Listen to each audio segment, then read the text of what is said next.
పేదల సేవకు కదులుదాం. రేపు కేసీఆర్ బర్త్డే సందర్భంగా సామాజిక సేవలో పాలు పంచుకుందాం. మొక్కలు నాటాలి, రక్తదానాలు చేయాలి. బీఆర్ఎస్ శ్రేణులకు కేటీఆర్ పిలుపు. బీఆర్ఎస్ అధినేత కల్వకుంట్ల చంద్రశేఖరరావు పుట్టినరోజు సందర్భంగా ఈ నెల 17న రాష్ట్ర వ్యాప్తంగా పెద్ద ఎత్తున సామాజిక సేవ కార్యక్రమాలు చేపట్టాలని ఆ పార్టీ వర్కింగ్ ప్రెసిడెంట్ కె తారక రామారావు గులాబీ శ్రేణులకు పిలుపునిచ్చారు. ప్రతి ఒక్కరూ మొక్కలు నాటి వాటిని సంరక్షించి కేసీఆర్కు కానుకగా ఇవ్వాలని సూచించారు. అలుపెరుగని పోరాటంతో తెలంగాణను సాధించి 10 ఏళ్ల పాలనలో అన్ని రంగాల్లో అగ్రభాగాన నిలిపిన కేసీఆర్ బర్త్డేను ఘనంగా నిర్వహించాలని పిలుపునిచ్చారు.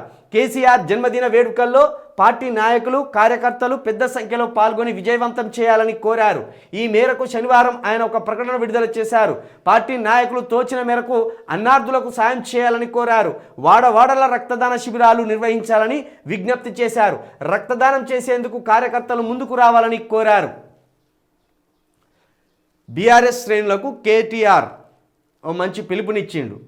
కేసీఆర్ జన్మదినం సందర్భంగా ఒక మొక్కను నాటండి లేదా రక్తదానం చేయండి అనే ఒక మంచి పిలుపునిచ్చిండు.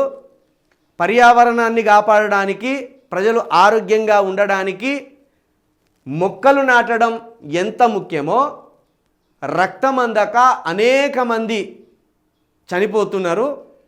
రక్తం కొరతతోటి రాష్ట్ర వ్యాప్తంగా అనేక ఆసుపత్రుల్లో రక్తం కొరత ఉన్నది. కాబట్టి బీఆర్ఎస్ శ్రేణులు కేటీఆర్ ఇచ్చిన పిలుపుని అందుకొని ఇటు రక్తదానం చేయండి, ఇంకొక ప్రాణాన్ని కాపాడండి, ఇటు మొక్కని నాటండి, ఇటు పర్యావరణాన్ని కాపాడండి. మరి మంచి స్లోగన్ ఇచ్చిండు. ఈ స్లోగన్ని అందుకొని రేపు కేసీఆర్ జన్మదినాన్ని పురస్కరించుకొని ఈ బీఆర్ఎస్ కార్యకర్తలు కావచ్చు, కేసీఆర్ అభిమానులు కావచ్చు, తెలంగాణ వాదులు కావచ్చు, లేకపోతే సమాజం మీద బాధ్యత ఉన్న వాళ్ళు కావచ్చు, ఈ కార్యక్రమంలో పాల్గొనాలని మేము కూడా కోరుతున్నాం.